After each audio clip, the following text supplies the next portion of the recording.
lesson today is from Luke 18, 1 through 8, the parable of the persistent widow. Then Jesus told his disciples a parable to show them that they should always pray and never give up. He said, in a certain town where there was a judge who neither feared God nor cared about what people thought, and there was a widow in the town who kept coming to the judge and wanting a plea. Grant me justice again for my iniquities. For some of the time he refused, but finally he said to himself, even though I don't fear God or care what people think, yet because this widow keeps bothering me, I will see that she gets justice, so she will eventually come and attack me if I don't. And the Lord said, listen to what the unjust judge says. And will not God bring him all the justice to those chosen ones who cry to him day and night? Will he keep putting them off? I tell you, he will see that they get justice and quickly. However, when the Son of Man comes, will you find faith on this earth? This is the word of God for the people of God. Thanks be to God. I'm going to use the podium mic today, Jackson, if you don't mind, because I forgot my wireless mic. So I'm stuck to the podium today. That's all right. Thank you, Deacon, and thank you, Michael and Ray and choir, for the beautiful music this morning, moving music. You'll see, of course, the theme of prayer. Some of my favorite stories in Scripture come from the book of Revelation. Many of you may say, Revelation? I don't even read Revelation. It scares me too much, or I don't understand it. To me, I love Revelation. I even got a book from Amazon yesterday on Revelation. I'm ready to read. Some of my favorite stories specifically come from chapters 5 and 6. In chapter 5, John is having a vision of the throne room of God. And there in that vision, he sees a scroll that no one is worthy to open. John begins to weep and says, who is worthy to open the scroll? And then one of the elders says, look, there, the Lion of Judah, who is worthy to open the scroll. And as John looks, he sees not a lion, but rather a lamb, as though slain. You see, when John had his vision of that revelation, which he wrote down, he and his church were being persecuted. The persecution was so bad, even John was in exile on Patmos for being a believer, that he and his church were wondering, where is God in all of this? What are we going to do? And why hasn't Jesus returned, just as he said? So when John finds himself in that throne room, there are these various images that have pastoral concern. Jesus does not approach that throne room as a lion. That's not what his church needs. He approaches rather as a lamb, as though slain, affiliating with those who are persecuted and those who are martyred. In the very next chapter, in Revelation chapter 6, John says that he sees the souls of those who are martyred under the altar, and they pray day and night, saying, O sovereign Lord, holy and just, how long until you come to judge? How long do you come until you avenge our blood? There is a pastoral concern about this idea that during persecution, there are questions and people are wondering, where is Jesus in all of this? It's that beautiful picture of those souls that pray day and night, crying to the Lord, when will you come? That strikes me. John has a lot in common with Luke, who wrote the Gospel. Both of them write about the same time, between the years 84 to 96 AD, and it is during that time that Christians are being persecuted. And we find in Luke very much the very same questions as we find in Revelation.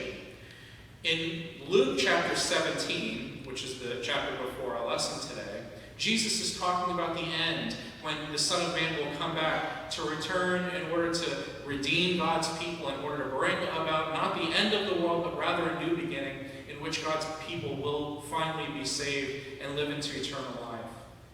And right before we get to Luke chapter 18, the disciples ask Jesus questions that speak of their anxiety.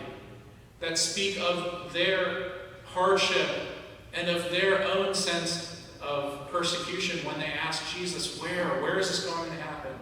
It's another way of saying, when is this going to happen, Lord? Tell us. In Luke chapter 18, Jesus doesn't give them all the answers. Rather, he answers in the form of two parables. The first parable is the parable of what we call the parable of the widow, the persistent widow, or the unjust judge. And the second is the parable of the Pharisee and the publican. Today, we're going to talk about the first parable, which is on persistent prayer. Next week, we'll talk about the second parable, which really addresses the posture of prayer. And we find that these particular parables speak to the hardship that his disciples certainly would have faced, were going to face, and in that time to which Luke was writing to his churches, very much the same time that John had his revelation, Luke is trying to allow Jesus to minister to his community, to answer that question, where is God in all of this? When will Jesus come back? And where will he come back? And the parable rings true of this particular story of the judge and the widow. Right off the bat, the parable catches our attention. Right away, we get a sense of what's happening here. It says that there was a judge in a town who neither feared God nor respected men. And so you have to figure with the beginning of this parable, I mean, it can only go up from here. This is a terrible place to start, and it can't get any worse than that. But then Jesus talks about this widow who, of course, is a widow and goes to the judge day and night in order to demand justice. We have to wonder, what is the justice for? Is it possibly that her husband was murdered and she's trying to find justice against this adversary? Is the opponent some other troublemaker in her life? All we know is that this widow is persistent and goes to him over and over again, and the judge thinks to himself, even though I don't fear God and I don't respect anyone, I should give this woman justice, or else she's going to wear me out. The Greek literally says, or else she'll give me a black eye. And the fact of the matter is, Jesus uses these two extreme examples, one of an unjust judge, who's a terrible, terrible person, and a widow who comes off as kind of a nuisance.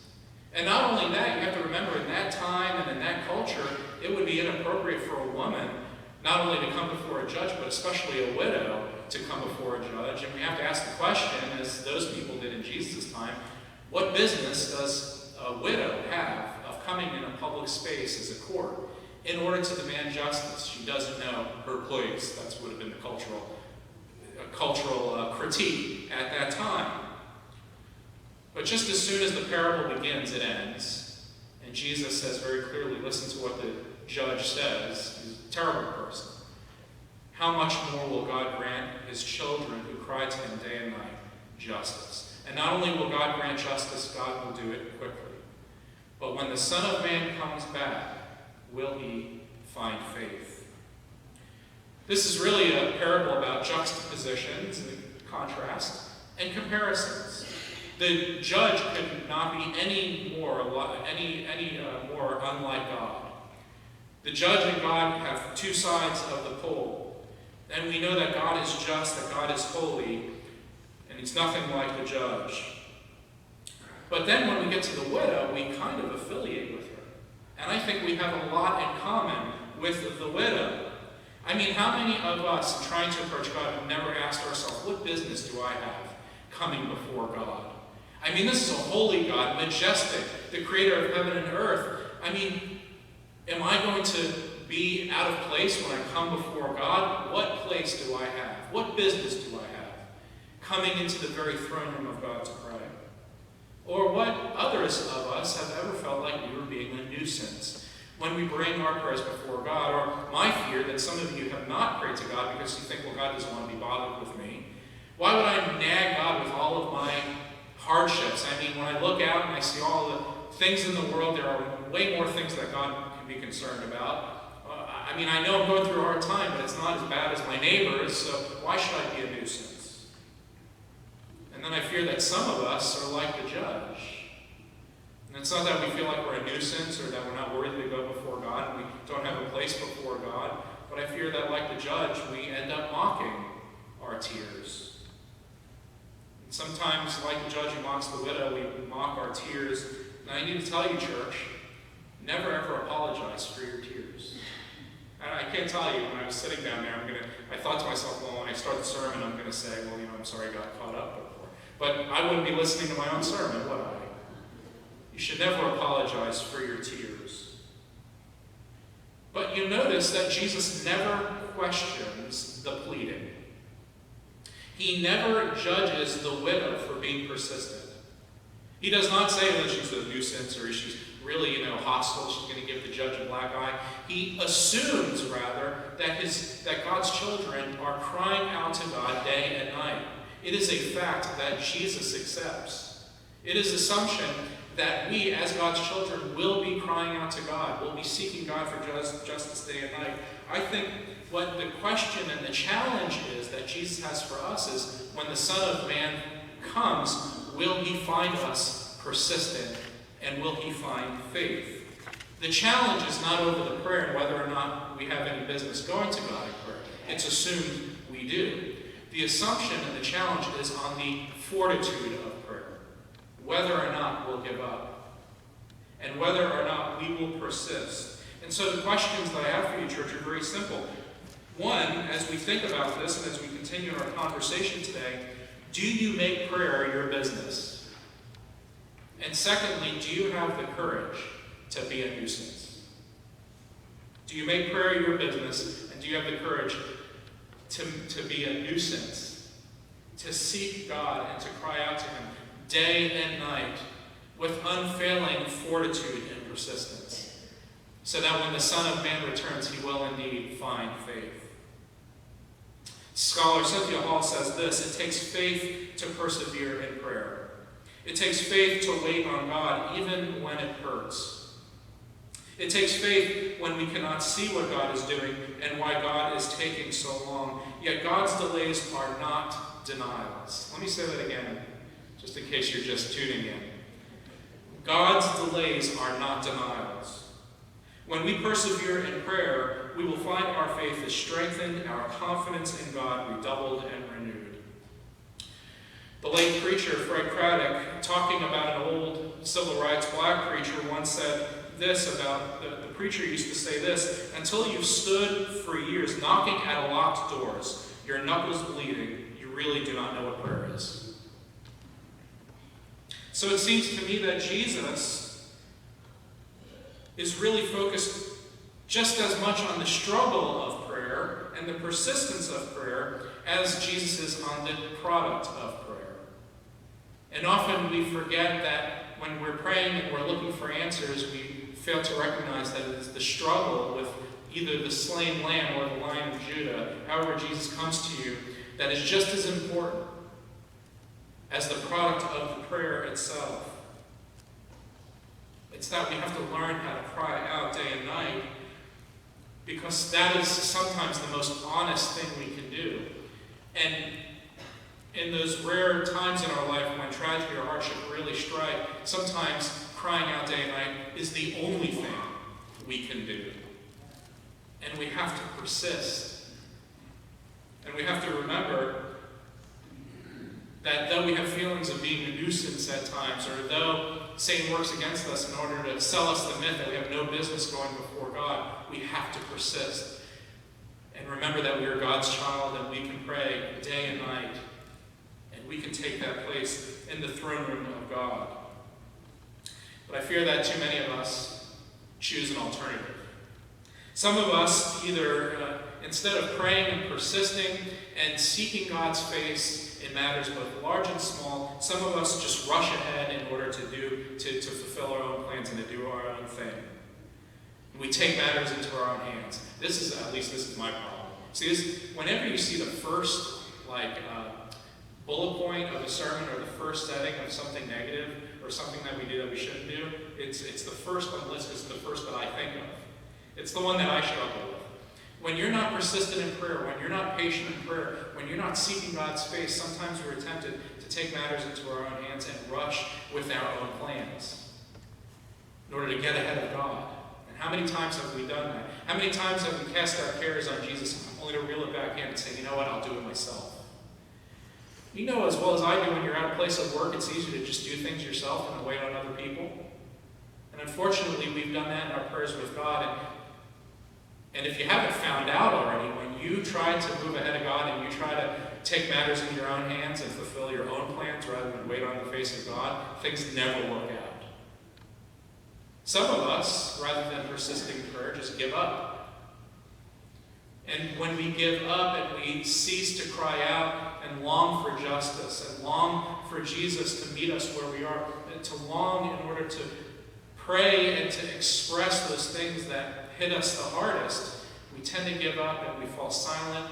And in falling silent in our demands for justice and falling silent or stopping our prayers up because we just give up, we in turn become accomplices to injustice. I think this comes out most often, for me, most profoundly in Martin Luther King Jr.'s letter from Birmingham jail, where he said that the silence of the churches was more deafening than the protests and the pleas of the KKK.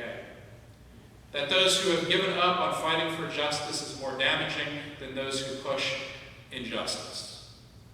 And I fear that when we give up on prayer, when we cease crying out to the Lord day and night, that rather than pushing against those things that we want to see God's face on, we rather become accomplices in our silence and in our inaction. If you can't beat them, join them. But I fear that a third thing that we often do in our own fragility and in our own failures is rather than persistent prayer, we're just simply too vague in our prayers. Really, I think we're too vague in our prayers because we're just afraid God's not going to answer them. Or if you've faced an uphill battle for so long, you've given up on expecting the Lord to answer your prayers, so being vague in your prayers is a safe space to be, where you are not liable to get hurt.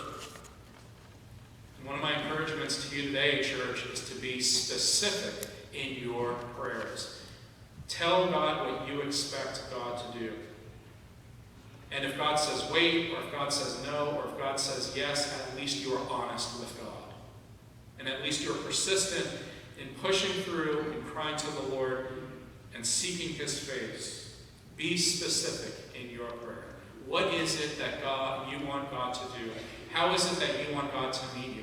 You ever have a kid beat around the bush?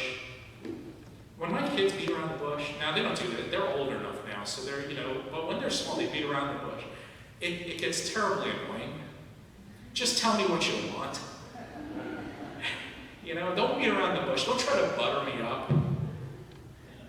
There was a movie we watched last week where it's a joke. It's a comedy, and in the movie, the knights are searching for the Holy Grail, and they come up against God, who's in the clouds.